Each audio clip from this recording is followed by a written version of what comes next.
Hola, ¿cómo están? Vengo a platicar con ustedes sobre mis películas favoritas del 2025, mi top 10. En el número 10 tengo La habitación de al lado. Esta es una película bien triste. Esta es la historia de una mujer, una escritora que un día se reencuentra con una amiga suya que hace tiempo no veía. Esta amiga tiene cáncer y es cáncer terminal. Está ya básicamente pues en los últimos en las últimas ya está desahuciada, a pesar de que sigue en tratamiento, pues las posibilidades son mínimas. Y esta mujer, interpretada por Tilda Swinton, le pide a la protagonista que ella sea la que le ayude a realizarse la eutanasia. En Estados Unidos eso no es legal, en la mayoría de los países de hecho no es legal, entonces tiene muchas implicaciones. Sin embargo, lo que le dice es que no es, o sea, su idea no es que ella le administre la medicina, sino más bien que simplemente la acompañe en la habitación de al lado cuando llegue ese momento. Y por supuesto es una historia muy lacrimógena, muy dura, que pues habla sobre la amistad de estas dos mujeres, pero habla mucho también como del duelo previo a la muerte. Es muy interesante ver el papel de este personaje de Tilda. Era corresponsal de guerra y estaba muy cercana a la muerte en muchos momentos, y pues ahora que está cercana a su propia muerte, cómo procesa todo eso y pues toda esta importancia de el acompañar y de el estar ahí y el del hablar y de todo el cariño y todo lo que implica el no querer, el pues no dejar solo a alguien a quien aprecias. Y pues me gustó un montón, pero me hizo llorar muchísimo también. En el número 9 tengo Corazones Jóvenes. Esta es una película, es una producción holandesa, me parece, coproducción Holanda-Bélgica, que trata acerca de dos jovencitos, de dos chicos como de secundaria. Elio, creo se llama, se enamora de su nuevo vecino, que es un jovencito que es abiertamente gay, y pues que se empieza como a cuestionar muchas cosas sobre él mismo y también como tratar de este proceso que de pues al final también como salir del closet y todo eso. Me gustó mucho por varias razones. Una de ellas es porque creo que es muy importante hablar también como de las historias de amor adolescente, la ternura y todo este conflicto también alrededor del crecer y el de irse conociendo a uno mismo, el ir formando la identidad. Es una película que es más actual y por lo tanto también la visión de las otras personas alrededor de esos temas es un poquito más abierta. Aún así existe, por supuesto, este miedo a salir del closet, sobre todo con la familia, y de cómo lo van a tomar, cómo va a ser tu reacción. Entonces, a mí me gustó muchísimo esta película, también me hizo llorar, pero de una manera distinta, fue un llanto más bien como consolador, de lo tierno que fue todo, me gustó muchísimo. En el número 8 tengo a Flow, que es una película de animación que fue todo un éxito y todo el mundo estuvo hablando de ella a principios del año pasado porque ganó muchos premios, porque genuinamente es una gran película.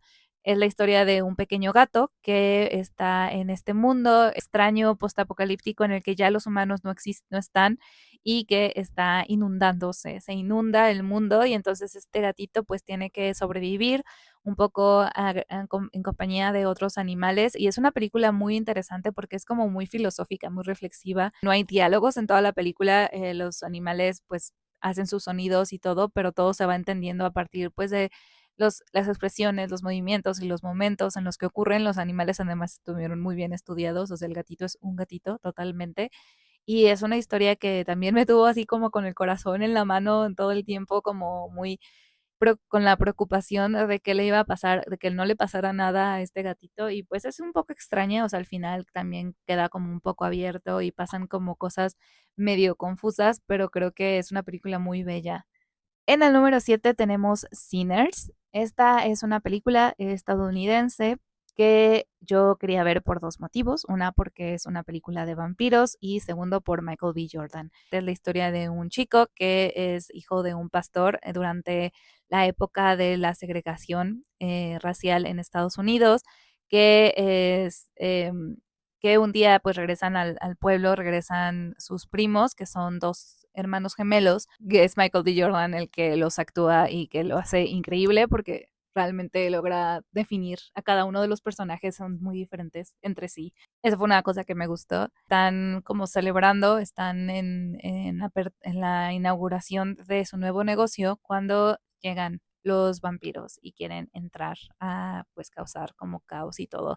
Tiene como varias como discusiones muy interesantes alrededor de la discriminación racial, pero también alrededor de la familia y alrededor de este concepto también de la unidad y de las sectas incluso.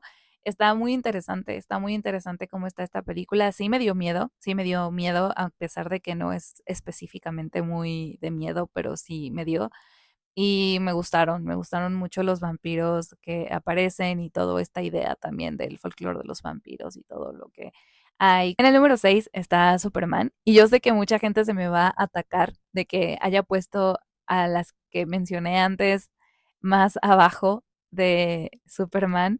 Hay mucho estigma alrededor de las películas de superhéroes, o más bien muchas ideas que no creo que sean equivocadas en sí. Em, pero a mí personalmente la de Superman me gustó por muchas cosas. O sea, creo que hicieron un muy buen trabajo como capturando la esencia de lo que es realmente Superman, no este personaje perfecto, el como gran defensor de la Tierra, que es muy, muy fuerte, poderoso y nada puede contra él y por lo tanto es alguien muy soberbio o lo que sea, o alguien me decía cuando hablé de mis películas favoritas en un stream de Twitch, alguien me decía que le caía mal Superman porque se le hacía que era que veía como menos a los seres humanos y no, para nada, no va por ahí. Me gusta mucho cómo habla como de los temas como de la masculinidad, más bien plantea una masculinidad distinta a pesar de ser como este icono de la masculinidad por la fuerza, sobre la sensibilidad. Además, obviamente también aborda varios temas sociales que siento que son bastante actuales, hace crítica bastante directa, nada sutil a a cómo se manejan los temas de la guerra y del poderío económico de las empresas, cómo también se maneja pues la información en las redes sociales y en general en el internet, la importancia de los periodistas y de esta búsqueda por la verdad, también como todos estos interrogantes y como cuestionamientos también sobre qué significa ser humano, la humanidad y todo el desarrollo por el que pasa el Superman de esta película.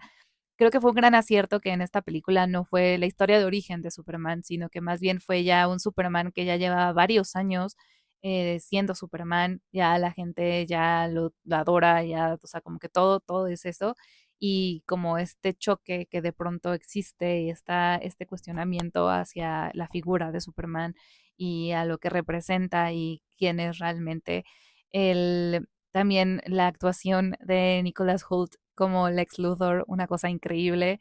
De verdad, es Lex Luthor, es un malo increíble. En el número 5 está la adaptación de Frankenstein, realizada por Guillermo del Toro para Netflix. Esta película me gustó muchísimo también. Frankenstein es uno de mis libros favoritos. Mary Shelley es una de mis autoras favoritas y tenía muy altas expectativas respecto a esta película. Y a pesar de que sí tuvo algunas cosas que personalmente me hubiera gustado que hubieran sido diferentes, creo que hizo un gran trabajo capturando cosas que otras películas de esta historia no habían logrado capturar, sobre todo alrededor de los cuestionamientos filosóficos del monstruo, todos los elementos de la locura de Víctor Frankenstein y de la villanía de Víctor Frankenstein en contraste con la criatura. Está increíble. Y bueno, también, por supuesto, las actuaciones se me hicieron muy buenas. Visualmente es una cosa increíble y a pesar, como digo, de los cambios o de las cosas que quizás me hubieran gustado que fueran un poquito diferente, creo que fue una gran adaptación. En el número 4 está Conclave. Esta película también se me hizo una cosa muy increíble porque es básicamente como chismecito político, pero con unos cuadros increíbles, unas actuaciones maravillosas y en realidad también como todos estos entramados. Es muy chistoso porque creo que es una historia que quizás a mucha gente no le podría interesar. Me gustan mucho los temas de la mitología y me interesan a veces los temas políticos. Y en esta película creo que algo que influyó, o sea, yo vi esta película y me gustó muchísimo porque de verdad es una trama muy interesante y tiene como algunos giros también increíbles, tiene varios cuestionamientos hacia justamente la Iglesia Católica y justamente a todo este concepto de pues poderío del Papa y de los hombres al respecto. Y me gusta mucho, mucho, mucho cómo lo plantea. Tiene una fotografía increíble. Cuando yo la vi, me pareció magnífica. Pero además, debo confesar que gran parte de mi obsesión por esta película y por lo que está también tan alto en mi top es por el fandom. El fandom siempre hace las cosas mejores. Me gusta mucho porque obviamente todo el mundo empezamos a shippear a diferentes personajes y no fui la excepción. Entonces, a mí me gustó mucho esta película y sí me dio como un brain rot de pronto después de haberla visto. En el número 3 está Susurros del Corazón. Esta es una película animada de Ghibli, no es para nada nueva, de hecho es relativamente de las más viejitas de Ghibli, pero nunca la había visto y la vi ahora en el 2025 y me encantó. Me pareció muy bella porque habla sobre el proceso creativo, básicamente. Es la historia de una jovencita que desea ser escritora y de su encuentro con un chico que desea ser violinista. Es una historia de amor también, pero sobre todo es una historia sobre el proceso creativo. Y me gusta mucho, no la había visto porque como que no tengo tanto interés en las películas que no tienen fantasía de las de Ghibli, pero tiene un ligero elemento que no es que la película sea de fantasía, pero sí habla de una cosa de fantasía. Y además fue como digamos, película que sentó las bases para otra película posterior de Ghibli, que fue la de Haru en el País de los Gatos, porque en esta película aparece el varón también. Y no sé, me gusta, es como una película como muy reflexiva, como muy personal, siento, y muy bella. Entonces, pues sí, me llegó mucho al cocorito. En el número 2 está Soy Frankelda. Esta película de animación stop motion, la primera película o sea, largometraje de stop motion realizada completamente en México, que me voló la cabeza, me voló todo, me encantó. Yo sabía que me iba a gustar, porque yo ya había visto la caricatura que hicieron, o sea, la pequeña serie también animada que habían hecho hace unos años, pero la película de verdad hicieron un gran, gran trabajo a nivel narrativo, a nivel visual, a nivel de música, a nivel de historia, de personajes, de todo. Una cosa increíble es la historia de Francisca Imelda, que es una joven que vive en Real del Monte, en México, en la época a principios del siglo pasado, más o menos, más bien, creo, sí, como a principios del siglo pasado, que anhela con ser escritora, específicamente escritora de terror. Y entonces también habla sobre la cuestión editorial, habla también como de esta mirada como de defender el trabajo intelectual de las mujeres. Fue una lectura que tuvimos quienes nos dedicamos un poco a ese tema. Y justo me pareció muy interesante, por supuesto, también como habla pues, de la imaginación, habla de la amistad, habla de la confianza, habla de la creatividad y de los sueños. Y es una cosa muy increíble. Me gusta mucho todo el imaginario que crearon para esta historia, para los sustos. Me gusta mucho el personaje de Frankelda y me gusta mucho, pues visualmente la animación. Hicieron un trabajo muy, muy, muy, muy, muy increíble. Disfruté muchísimo la película, la verdad me dejó pensando muchas cosas. En el número 1 está K-Pop Demon Hunters. El nivel de obsesión que tuve el año pasado con esa película fue muy grande. La animación, la historia, las referencias, la música, los personajes, todo, el impacto cultural que tuvo incluso en todas las edades, en personas de todas las edades. Me encantó, pero además me hizo sentir muchas cosas y la vi muchas veces. Entonces, pues por supuesto, es mi película favorita del 2025. ¡Yay! Ese es mi top de películas de el 2025. Vi muchas otras películas muy increíbles. La verdad es que fue un buen año para todo, para lecturas, películas, para todo. Entonces, pues nada, déjenme en los comentarios ustedes qué película que vieron el año pasado les encantó, así les voló la cabeza, cuál fue su película favorita o alguna de sus favoritas también si no pueden como decidirse. Y yo los veré prontito. Bye.